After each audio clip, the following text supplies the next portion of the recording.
Hello guys, আমরা ঘুরতে ঘুরতে একটু ফাঁকার দিকে চলে এলাম।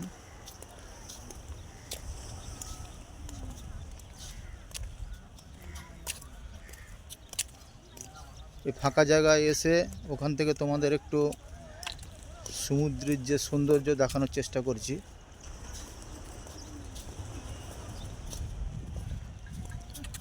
আমরা হাঁটতে হাঁটতে চলে এসেছি ফাঁকা জায়গায়, অনেকটা ফাঁকায় চলে এসেছি।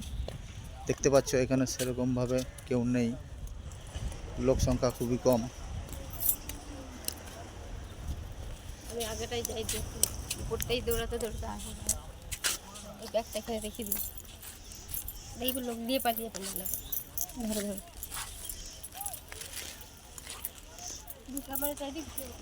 ক্যামেরা চলছে তো, আমার ক্যামেরা চলছে। এই যে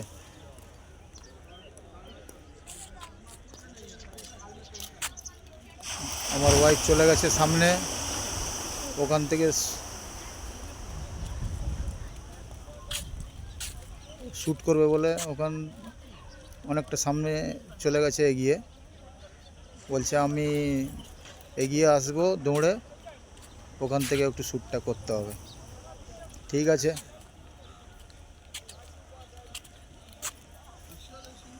দেখতে পাচ্ছ গাইজ,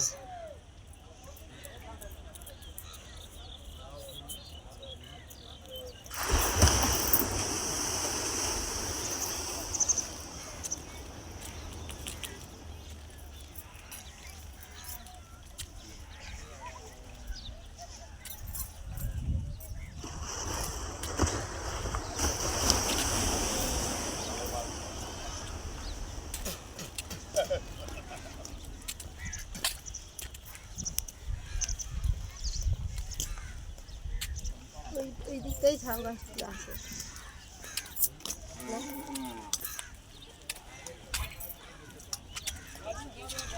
তবে দীঘাতে আগে যে ঝাউ গাছের বন ছিল এখন অনেক কমে গেছে। এই জায়গাগুলোই পুরো ঝাউ বন ছিল, এখন কেটে এই জায়গায় রুম হয়ে গেছে, শৌচালয় হয়ে গেছে। ঝাউ বনটা অনেকটা কমে গেছে, কেন দীঘার ঐতিহ্য ছিল আগে ঝাউ বন। আমরা ছোটোবেলায় যখন এসেছি পুরো ঝাউ গাছ, এগুলো ঝাউ বন।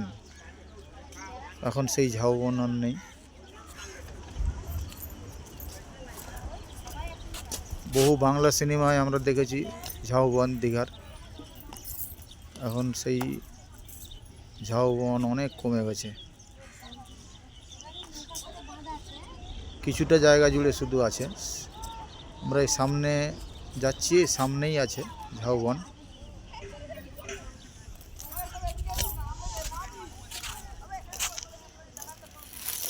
ও ধরো,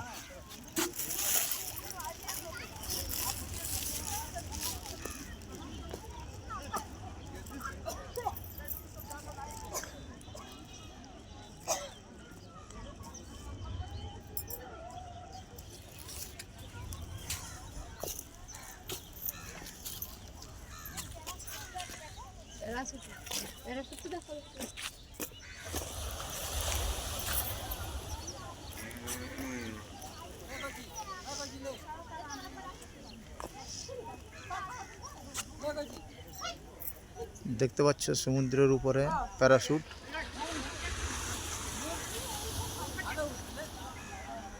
হ্যালো গাইজ, দেখতে পাচ্ছ প্যারাশুট,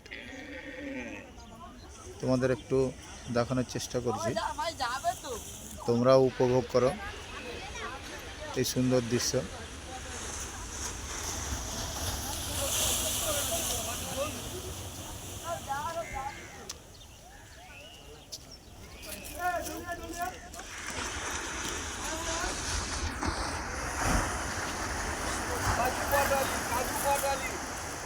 বাদাম পাটালি, কাজুর পাটালি, বাদাম পাটালি।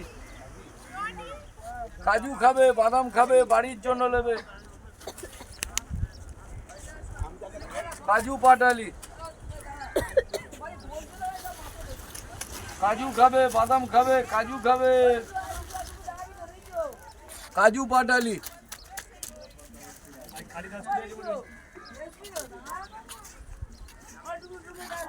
দীঘার আছে, দীঘার চাট, কাজু পাটালি কালিদাসপুরি দীঘার চাট।